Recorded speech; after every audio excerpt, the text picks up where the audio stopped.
everyone, it's Froggy, and I'm back again with another episode of the second reproduction, so I'm just gonna go ahead and start. These people. You're late, oh champion who has inherited the nostalgic title. Gardas spread his arms out dramatically. On both sides of the red carpet between us and the Demon Lord stood two lines of strong men. So he was planning on making a show out of us. I bit my lower lip and glared at Gardas. The demon was sitting nonchalantly upon his throne. My speed might just be enough to... I decided to take a gamble. At the very least, I wanted to reduce the number of soldiers they could use in the near future with the Alliance armies struck. Much better than dying like a sitting duck. So I drew my sword. Everyone, this is an order. I forbid you all from harming this champion. She is my guest. He declared with a clear voice and a regal attitude to the crowd. What? Yes, my lord. All right, you may leave. Please excuse us. The men hesitated at first, but they soon all bowed their heads obediently to their lord. That display of loyalty reminded me of knights. No one objected to the idea of treating a human, a champion even, their own enemy, as a guest. What on earth are you planning? You let us live in your castle, treat us like guests? But doesn't this make your job easier, O mighty champion? Give it a rest. Looking down on us is just... Oh, so you'd rather my loyal retainers chopped you into little pieces? I didn't know champions were such masochists. But I tried to... Yes, I know. I'm not stupid enough to forget that. Then why? Didn't I tell you? You're my new favorite toy, and I can't break you yet. I want to play with you some more. A demon lord who sacrifices his life for a toy, huh? How laughable. Don't worry. I'm an adult who knows how to play with his toys. I'm not a child like you. You bastard! You better stop! You cretin! How dare you disrespect the princess? Yes, her femininity is below 0, but she's already 18 years old. Lisette, do you want me to stab you first? You've barely lived 18 years, and you think you're the best thing to have ever graced this earth? Ridiculous. Living longer doesn't make you any better. Well, that's true too. Huh? I was expecting a snarky reply, but instead Gardas just closed his eyes and looked unusually gloomy. It was the kind of expression you would expect from a demon lord. I couldn't help but stare. Gardas was startled for a brief moment, suddenly noticing my gaze, but then he waved his hand, implying that he was just fooling around. He opened his mouth to speak, but... Lord Gardas. What is it? A pale demon suddenly ran into the room. He was sweating heavily, and his clothes looked dirty and disheveled. It looked like he had something extremely important to tell Gardas. Tragedy has befallen the west borders yet again, your highness. By fault of the champions, Lord Reveille has rushed to the scene and things have settled down for the moment. But if this continues, we may have to bring the villagers to the capital. I see. I'll leave it to you then. I will see the villages for myself later. Yes, my lord. After accepting his orders, the man gave a courteous bow. As he left, I caught a glimpse of his determined expression. He seemed totally different to the pale man he was a few moments ago. Both he and the retainers seemed to hold a lot of trust in the Demon Lord Gardas. Didn't he say that things were settling down? Why are you still going? I only believe things when I see them for myself. Well, I'm going simply to remind myself how ruthless you humans can be. Pwah. Maybe if you saw the scene for yourselves, you could understand which side is in the wrong. You're saying a despicable demon like you is man of justice? Don't make me laugh. So those who violated our women and slaughter our children are in the right? Truly a noble idea you have there. Champions may take the lives of demons, but we would never rape or slaughter the innocent. We're not that cruel. Oh, so taking lives isn't a problem?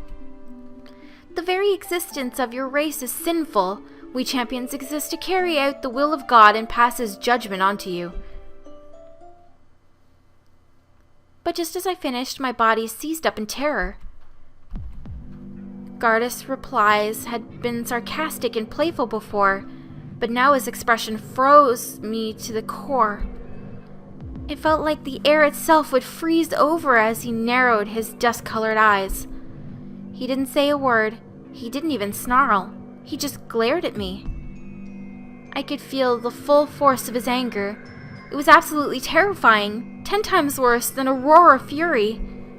Cold sweat trickled down my body, and my breathing became difficult.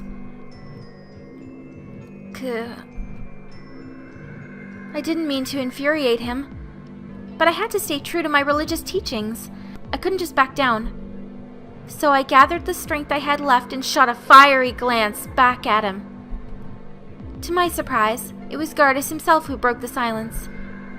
He sounded laid back, as though the terrifyingly intense atmosphere and his enraged eyes had all been a joke. Oh? Well, if you hate demons that much... The moment I saw him disappear, something slammed my body against the wall. My thoughts crumbled and my arms refused to move, and I heard his frighteningly flirtatious voice whisper into my ear. Then how about having the Demon Lord's child? You might think differently if you're a mother. Something was squeezing my wrists, and the pain brought me to my senses. Gardas was the one pinning my arms to the wall. I couldn't even struggle because he'd slid his thigh between my legs, his whole body pressing against me. We were so close together I could feel his heartbeat against mine. Princess! I could see Lisette rushing toward us, his hand moving over his sword hilt. But before he could even clasp it, his hand suddenly flopped to his side.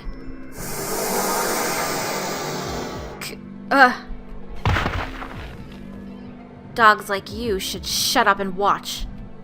Lisette! Lisette fell to the floor, his hands tugging at the ring around his neck.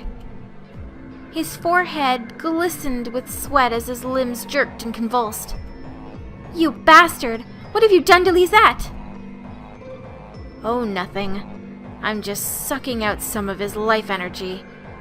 He'll be in agonizing pain, but that's all. Stop it! This is between me and you. Leave Lisette out of this. Oh? So I can do whatever I want to you?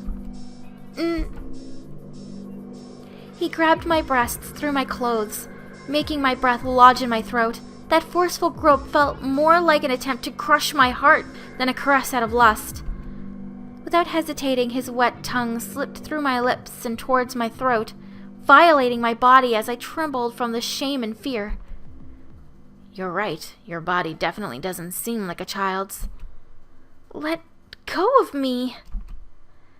I wonder if violating you continuously for 3 days and 3 nights will cure that cheeky mouth of yours. Even if you taint my body, my soul will never be contaminated by a demon. Ha, bark away while you still can. I can't wait to see how corrupt a champion like you can become. Come on, let that dog hear it too. You're... A sudden sharp slicing sound forced Gardas to leap to the side, letting me go and allowing me to tumble to the floor. Are you alright, princess? Lisette, aren't you in pain? That's nothing to me. Lisette. You can stand up despite that? I must say, I wasn't expecting that. Oh well, this makes everything more interesting, doesn't it? You bastard! I think that's enough for today. How about we play some more tomorrow? jet black wings uncurled from Gardus's back and began to flap, sending a strong gust of wind our way. Wait! I cried out to make him stop, but his wings drowned out my voice. With a daring smile on his face, Gardus disappeared into the sky.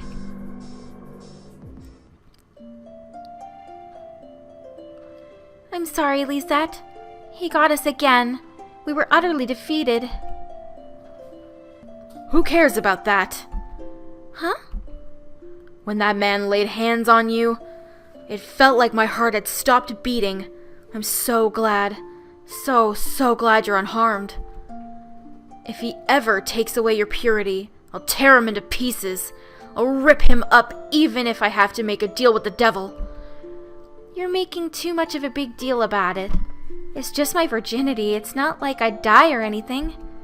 I don't like it. Eh? No. I mean, as your number one knight, if I can't protect you from that, then I'm completely useless. I see. Yes, I suppose so. If that happened, you'd lose your reputation. I'm sorry I spoke too lightly of it. Well, not only that. Are you sure you want to stay by the side of a princess as useless as me? Of course. Serving you, my princess, is my only want in life. You have my deepest gratitude, Lisette. But still, I shouldn't have brought Lisette here. If he dies, When I saw Lisette lying in agony earlier, I felt like my heart had stopped too. Princess? Anyway, let's go back to our room and think up a new plan. Yes.